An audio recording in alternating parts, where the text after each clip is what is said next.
I get the feeling you want to ask me something, Commander. Maybe we could pick up where we left off.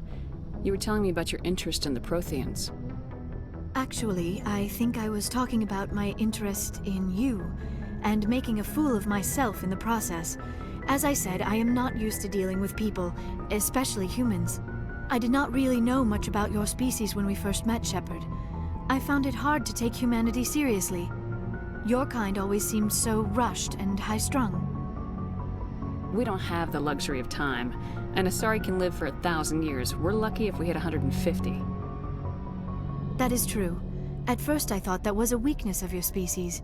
After spending time with you and your crew, however, I think it may actually be an advantage. You humans are creatures of action. You pursue your goals with an almost indomitable determination. It is an admirable trait, but also an intimidating one. You're scared of us? Unfortunately, the rest of the galaxy sees humanity as something of a bully. You run over anyone in your path to get what you want. It is up to people like you to change their minds, Shepard. I'm doing the best I can, Liara. There is a reason the Council chose you to become a Spectre. They saw something special in you. The best of what humanity has to offer. I looked into your history. I know what you did on Torfin. I cannot even imagine how horrible that must have been, but you did what had to be done. Spied on me? You didn't need to go behind my back. I would have told you whatever you wanted to know. I apologize, Commander. After our last conversation, I was afraid I would say something stupid again. I wanted to know more about you, to understand what made you into the woman you are. There is something compelling about you, Shepard. Already? She's known you for less than a day. Okay, a couple planets. Maybe less than a week? Are you sure you're interested in me? Or is it my visions of the Protheans? I admit, your connection to the Protheans had something to do with my initial interest, but it has grown beyond that. You intrigue me, Shepard, but I was not sure if it was appropriate to act on my feelings. I thought there might already be a relationship between you and Lieutenant Alenko. You're female!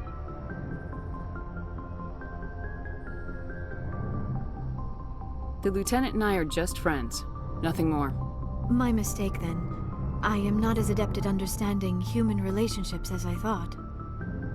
But what about us, Shepard? Is there a mutual attraction, or was I wrong about that too? Of course, you're in high def. No, you were right. There is something between us. I knew it, and I knew you felt it too. But does this not seem rather strange? Why do I feel so close to you? We have only known each other a short time. Very short. We are short. from two different species. We have almost nothing in common. This makes no sense. These things never make sense. They just happen and we get swept up in the storm. You make it sound so chaotic, so dangerous. You know how you women love danger. A little danger makes things exciting. This is all a bit overwhelming. I am not used to this. You. I need some time. Take all the time you need, Liara.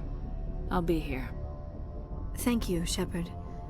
Let's just talk about something else for now. I should go. Goodbye, Shepard.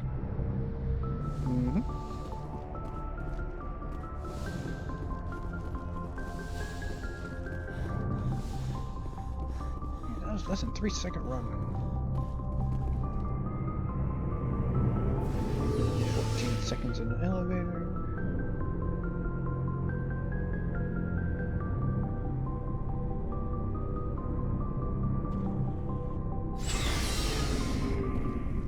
Should be up to side missions by now.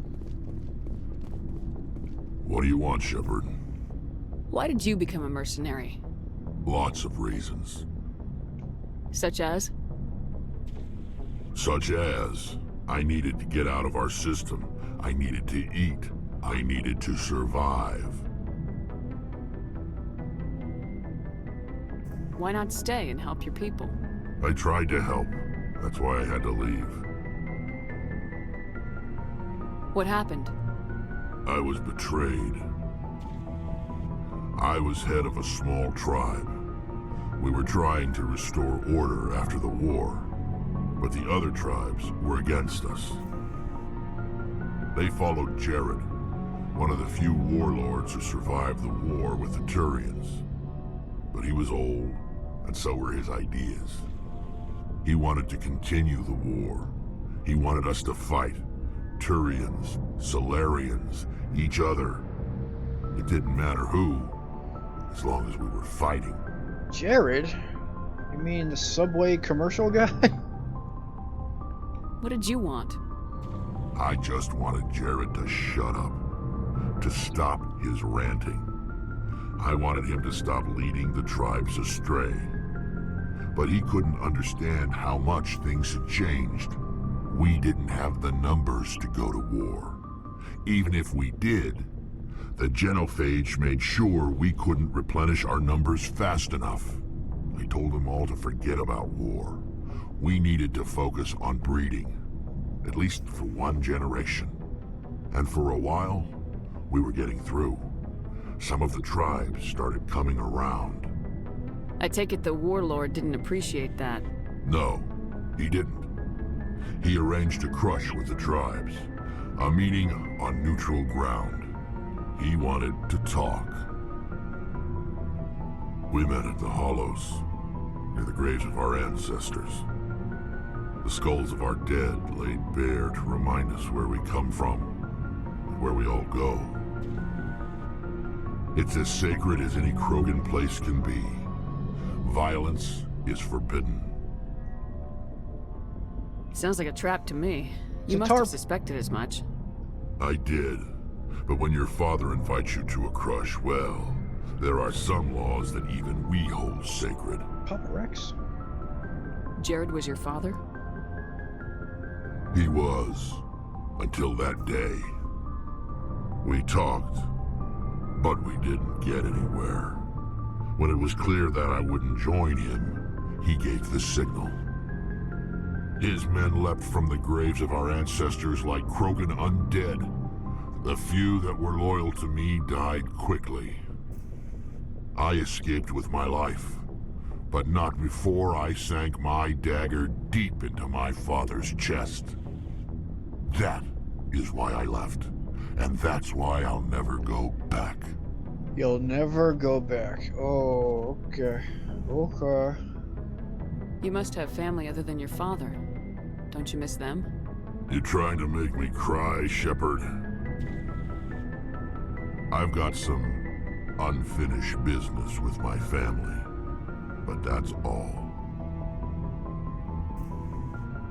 What kind of business? Before I left, I made an oath to my father's father. I swore to recover my family's battle armor. It was taken from him after the uprising. What's so important about this armor? It's a relic. Useless, really. But it was worn by 5 generations of my family before the war. It's rightfully mine. Originally, it was taken by the Turian military. We weren't allowed armor or weapons after the war.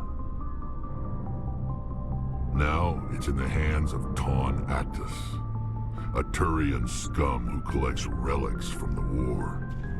He's made millions selling Krogan artifacts that were stolen from my people. He's got several bases where he stores his goods, all fortified and guarded. I just don't know which base has my family's armor. Just tell me where to start looking.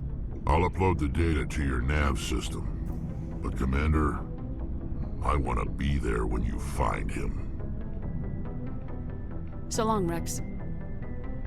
Shepard. Side quest acquired. Commander? Do you have a few minutes to talk? One-on-one? Sure. I was just watching some mail from home. Oh, before I go, we saw Caden in a news vid about the Normandy. He's cute. Later, sis.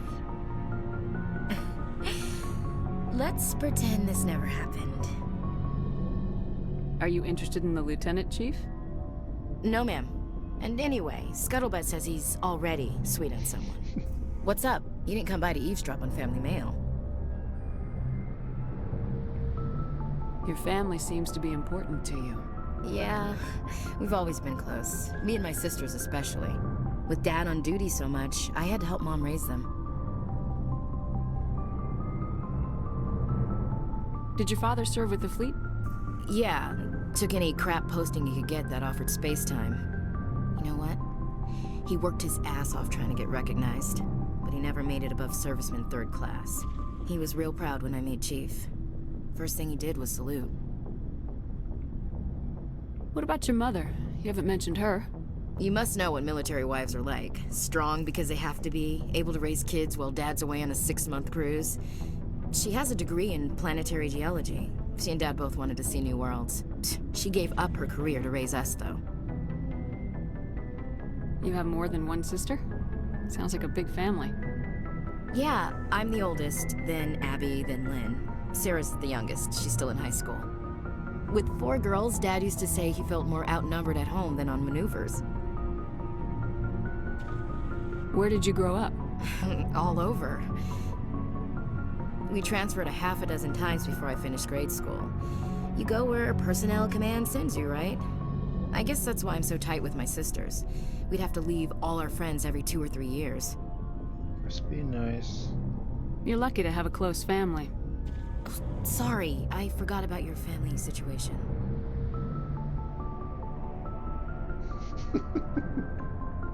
I'll be sure to mention your tact in your next performance review. Boom goes my promotion. Things were tense between Sarah and me for a while. Then we bonded.